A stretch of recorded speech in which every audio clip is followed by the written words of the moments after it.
गया है, मजबूती से छाती ठोक के, आंखों में आंखें डाल के अपने लोगों की हक और अधिकार को लड़ाई लड़ेंगे। क्योंकि मैं ये मानता हूं, जिस व्यक्ति के पीछे उसका समाज खड़ा होता है, उसके लोग खड़े होते हैं, ये राजनीतिक पार्टियां भी उसी की पूछ रखती हैं। वरना चापलूसी करने वालों को वो गो बैक के नारे लगाती हैं। आपने मुझे बुलाया, मान सम्मान दिया, इसके लिए बहुत बहुत धन्यवाद।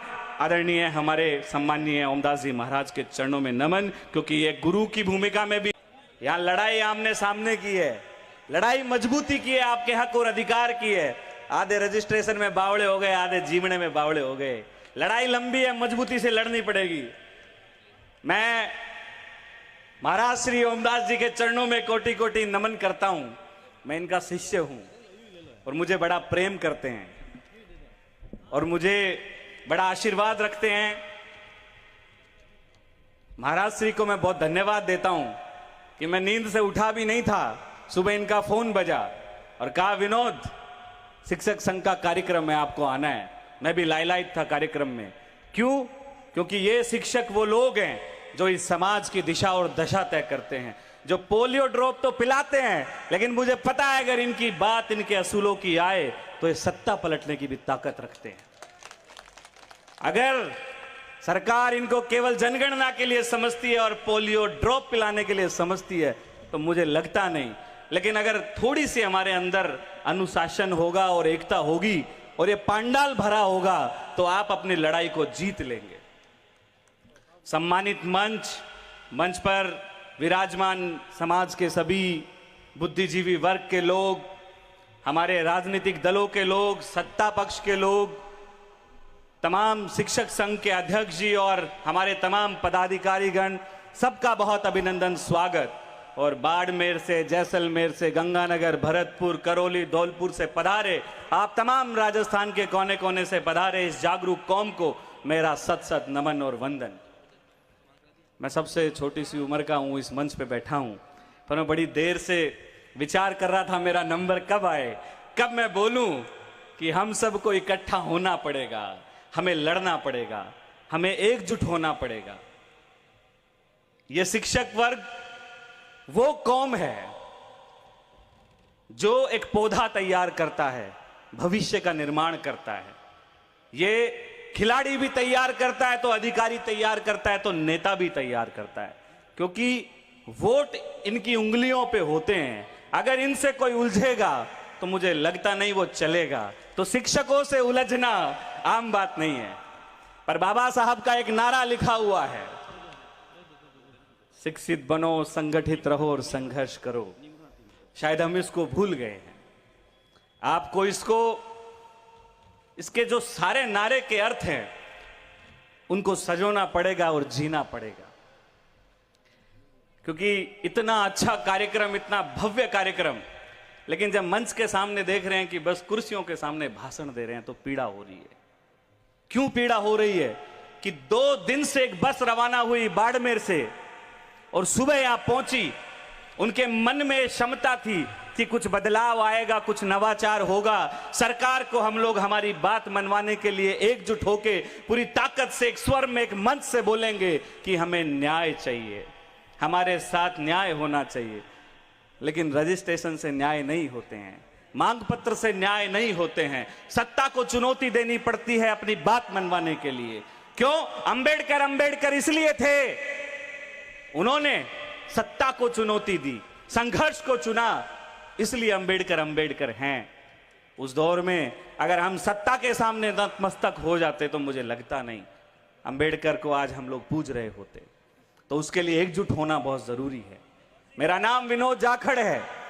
आप सबके आशीर्वाद से, महाराज श्री के आशीर्वाद से मैंने राजस्थान की युवा राजनीति में आपका नाम रोशन किया है। राजस्थान कॉलेज का अध्यक्ष रहा, राजस्थान विश्वविद्यालय का अध्यक्ष रहा और आज कांग्रेस के छात्र संगठन NSUI का मैं प्रदेशाध्यक्ष बना हूं। आप समाज के इस जागरूक कौम से मेरा निवेदन है, अगर आप मंच पे अपने लोगों को जगह नहीं दोगे, या राजनीति में अपने बच्चे तैयार नहीं करोगे, एक अंतिम पीढ़ी को आप अग्रिम पीढ़ी में नहीं लाओगे और राजनीति में उन लोगों को, उन बच्चों को मौका नहीं दोगे जो आपके लिए लड़ना जानते हैं, आपके लिए बोलना जानते हैं, आपके लिए संघर्ष करना जानते हैं। राजनीति हर ताले की चाबी है, डॉक्टर अंबेडकर ने कहा। क्यों? क्योंकि नियम कानून सब विधानसभाओं में तय होते हैं, लोकसभाओं में तय होते हैं। आपके लिए बोलने वाला वहां व्यक्ति चाहिए। अंबेडकर दोबारा जन्म नहीं लेंगे, काशीराम दोबारा जन्म नहीं लेंगे। आपको नया काशीराम पैदा करना पड़ेगा, आपको नया अंबेडकर पैदा करना पड़ेगा। मेरी बहुत सारी आशाएं और उम्मीद हैं। हम सब लोग जाते हैं, मंचों से बोलते हैं, संघर्ष करते हैं।